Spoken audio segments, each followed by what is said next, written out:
Papalamig sa loob.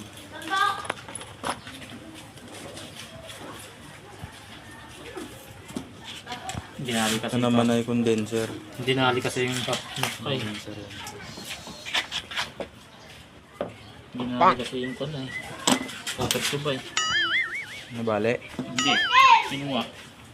Oh no! Kinalakal. Nakakal yung paper tube dito. So ito guys ay filter na. The dryer. Filter dryer yan. Nalagay niya yan para yan ang nagsasala ng mga dumi-dumi. Kaya tinawag ng filter. Ano yung punta sa yung karumong barado. Para hindi magbara yung kanyang... Saan na nga ba yun? Yung maliit na ano? Expansion. Yan. Isang rupees. Ito guys to. Itong kulay puti na yan. Ito orifice yun.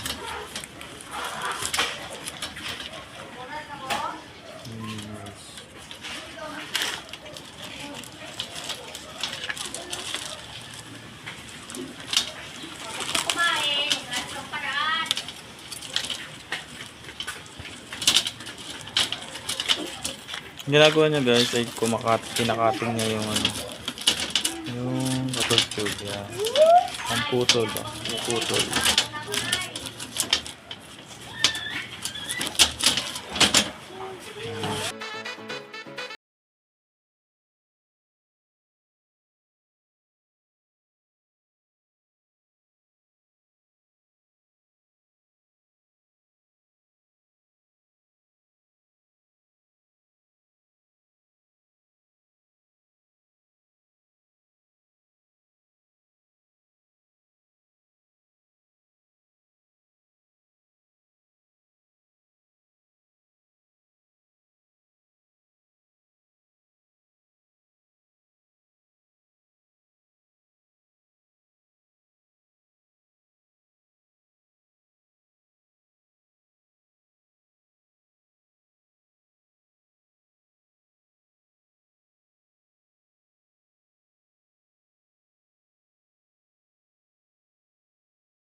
Dito kasi yung... Bukol! Dato mo tayo ama ako! Yan! Dato mo tayo! Ito yung compressor yung ating pinalitan. So ito yung luma. Ano tayo? Ayan. Ito ng bago kasi ay anong nangyari nga dito pare? Stack up. Ngayon nag-stack up. Stack up. Stack up ang piston niya. So, pinalitan sila. High ampere. Yun, In other terms, high ampere. Tumitirik.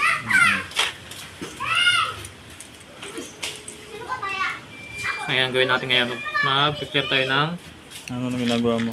Mag-filter tayo ng 1/4 para sa filter. Yung filter niya para mapalapat niya yung ano, Para sa side ng filter. Para dito yan guys. filter dryer. Lagay tayo yung flare nut. Ito yung flare nut natin. Ito. Flare nut, comfort. Yan yung flare nut. Yan. Ang tawag ito, layering tools or switching. Ito yung guys, flaring tools guys. Layering tools. Ampere. Hindi yung iba ginagamitan ng lungnos. So hindi ano yan. Hindi professional yan, ganang trabaho. Kasi minsan may pag lungnos lang pinapanguburi ano. Yung nangiikot. Magkakurong pa na. Buka ka ba ng ano? Hindi maganda yung pagka-clear. So, kailangan natin gumamit ng ganitong clearing tools. Madali na. Dali. Dito pa. Sulit pa ang trabaho. So, diba, ang ganda Ayan ng na. pagka-clear. Ito yung na-flare niya. Ayan. Sakto. Sakto. Sabi dito yung hindi natin isa-pack yan. Okay. Yan. Flare na. Flare type kasi na filter dryer. Merong ibang mayroong ibang filter na solder type or hininang. Hinang na lang siya. Ito kasi flare type, kaya magawa tayo ng flare nut. Kailangan natin ng flare nut para ganyan. Yung araw nito, ito yung papunta sa evaporator, yung nagpapalamig. Yan. Ayan, dito yun guys. Punta dito yun guys. Kailangan parehas yung araw. Kung saan yung araw, doon naman punta. Dito yung connection na ngayon. Kaya natin yung gawa ng elbow. Ito yun guys yung ano, pinakakonikan mo. Yan. Gagaling naman siya dito. Yan. Dito siya. Punta siya ng evaporator. Siyempre, higpitan na natin to. Para salpak ka lang doon. Kailangan natin ng stabol or katala sa Tagalog.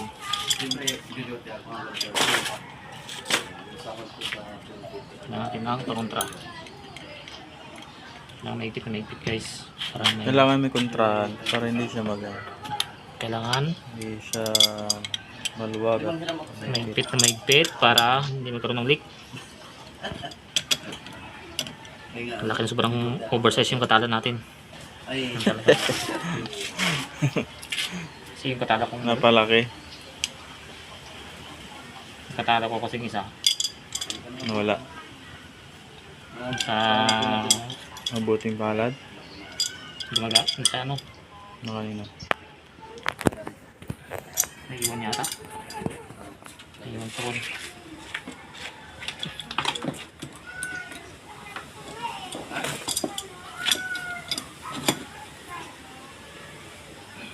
Fixan natin to para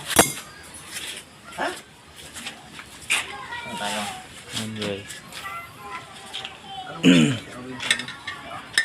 Yan.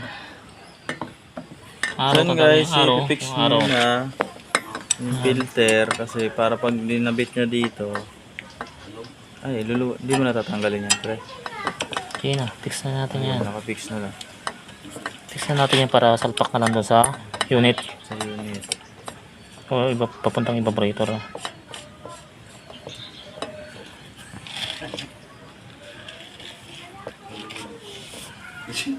Ayun guys, Ito yung nakikita nyo na condenser.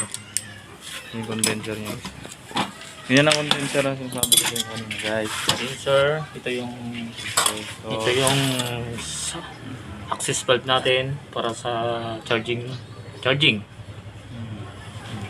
Charging guys, karga ng pre yun pag yung sinasabi na ito yung suction, ito yung discharge ng compressor, ito yung bumubumba.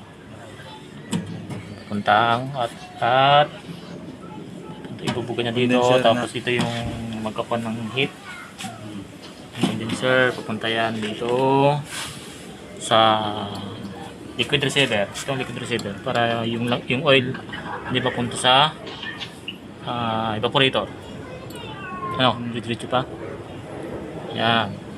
Pero pag di nasala ng yung langis, hindi nasala na may naiwan, may natira pa rin, ito naman ang magpapay na lang sala yung filter dryer natin. Tapos pupunta na natin sa evaporator at papunta dito sa ito na guys. expansion valve. Yan. Siya na yung magpapalamig.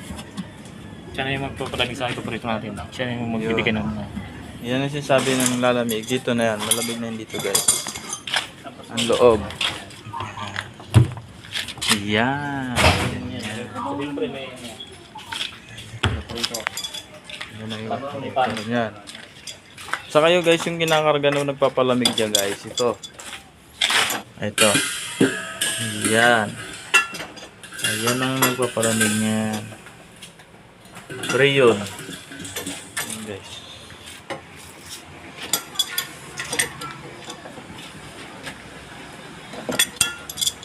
Continue ko po ito mamaya. Yan guys, nakapwesto ng ating compressor. lagyan natin ng Siya. Mamaya guys, kakarga na ng freon at testing na, papaganahin na guys.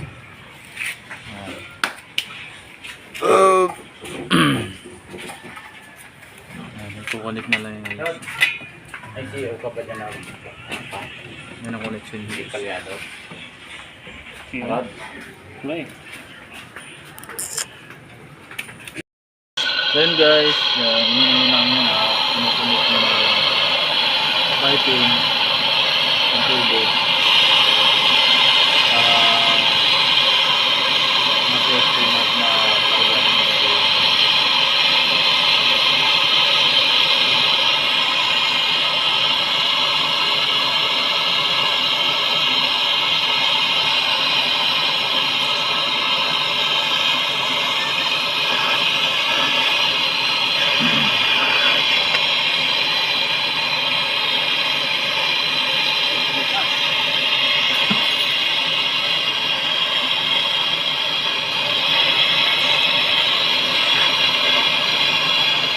So mamaya guys, makikita natin ang para lumalamig kakarga ng brain. Yun guys, pinakarga niya na ng brain guys. Pinakargaan niya na. Ayan, ito yung sa may chargingan ng brain guys. Ayan. Anong tawag dito bre? Manifold gauge. Ayun, Ito yung gauge natin, digital. Guys. Digital type. Yan. Tapos malalaman mo na kung nalamig na dito sa. Mamaya. So mamaya guys. Tingnan natin guys kung lumalamig na muna. Yung pressure na pinalitan niya. So yun. Ayan na yung unit guys. So bubuksan natin guys kung malamig na. Malamig na siya. Malamig na siya guys. Ba? Malamig na.